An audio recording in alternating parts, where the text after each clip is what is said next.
Hello. As I continue to look around at the rest of these videos and consider my college experience, it remains very tough to choose where I can continue to make these videos. I know so little about all of these historical topics, and yet they all interest me so greatly.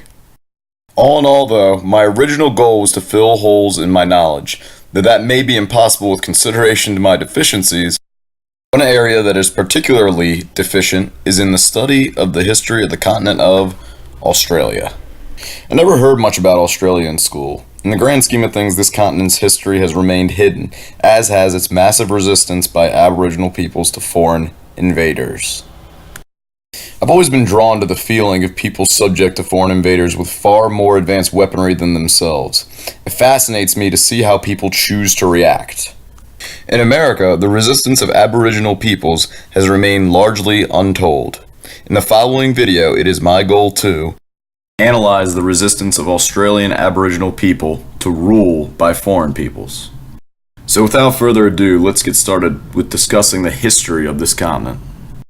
Australia is likely one of the last major continents on our planet ever inhabited by human beings. Most archaeologists believe that in a similar way that people reached other areas of the world, like the Pacific Islands of Oceania and likely the Americas, human beings hugged the coastline using ocean-going canoes to get to Australia. According to evidence found on some archaeological digs, humans arrived in Australia anywhere from 47,000 years ago to 65,000 years ago, though some assert that they may have arrived even earlier than the evidence suggests.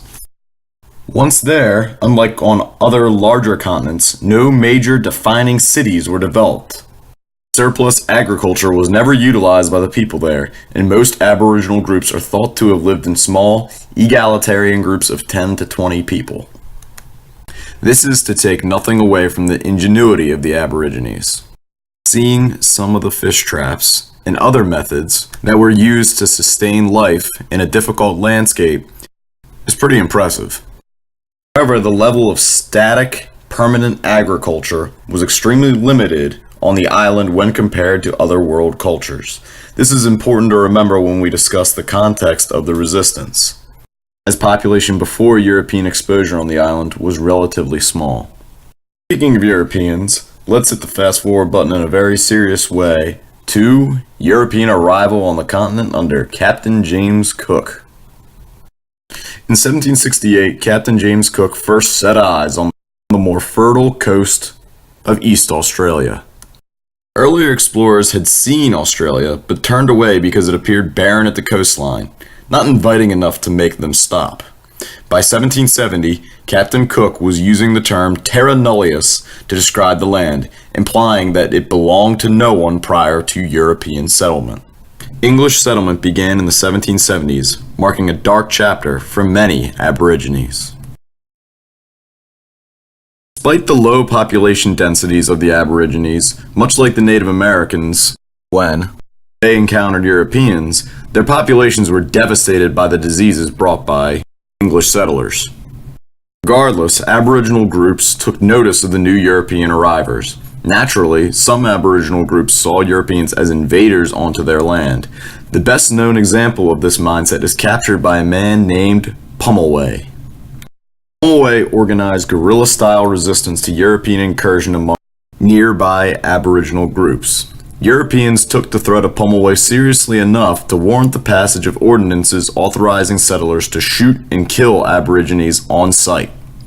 Pumulway continued to raid settlements from 1792 until 1802, when he was finally killed by Europeans. His head was supposedly cut off and sent to England as a curiosity.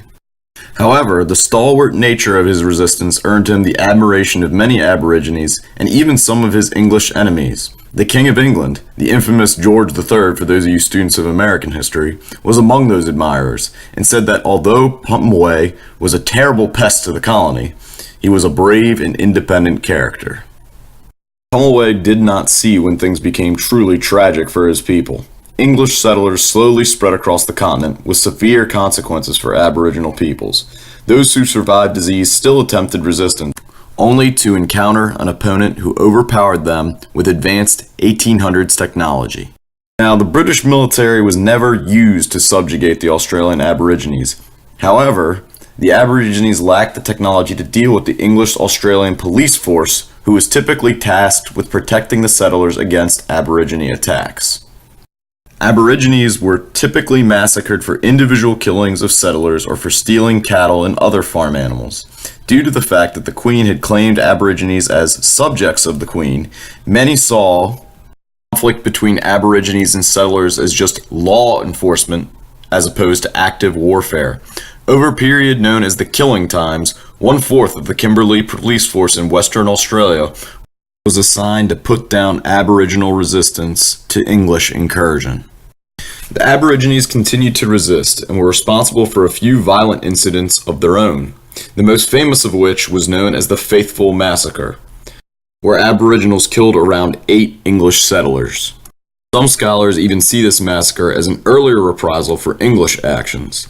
The English killed hundreds of Aborigines in retribution for the Faithful Massacre, reflecting the inequality of arms in the battle over Australian land, and the two competing ways of life. Some of the massacres were so bad that even some of the perpetrators, like those present at the Myall Creek Massacre, several white and black African settlers, were convicted for their brutal actions. Unfortunately, this only encouraged later groups to clean up after themselves and not leave evidence behind. Massacres continued into the 20th century.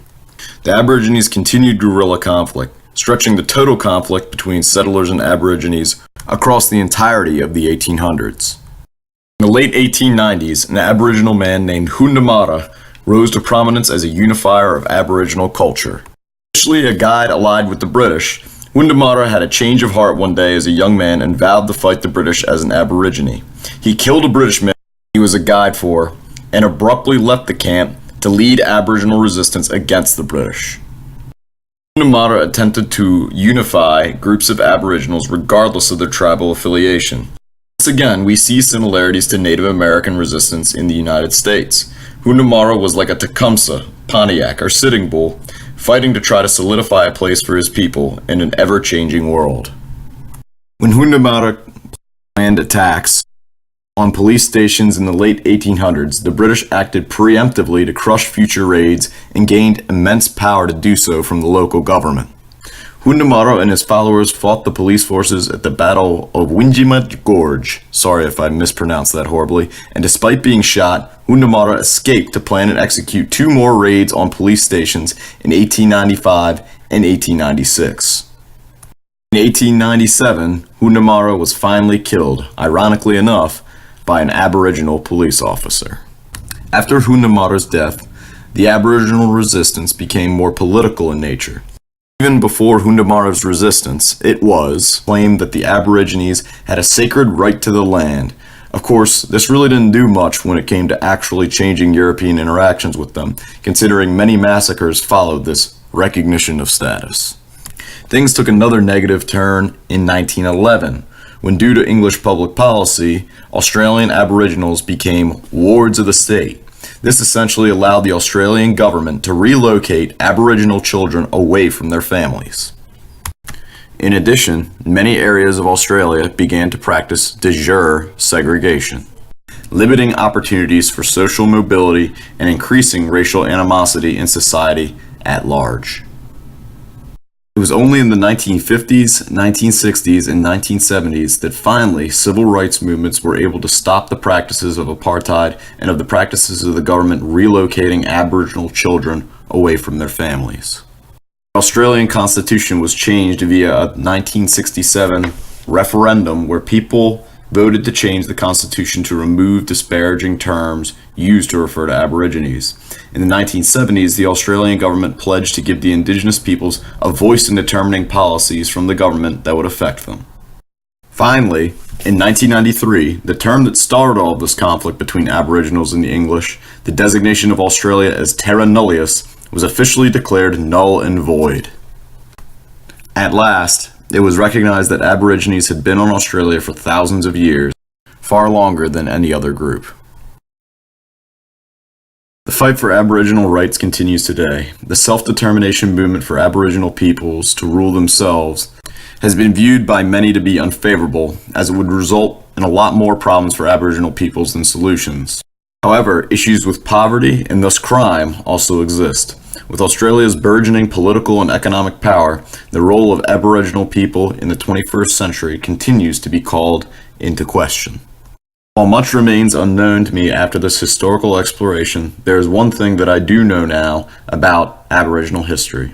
It is only through mimicking the bravery of those who fought for their rights in the past that Australians and Aborigines can find happiness and success in the modern world. Here's to hoping that this resilient culture and group of people continues to survive and hopefully thrive in the years to come.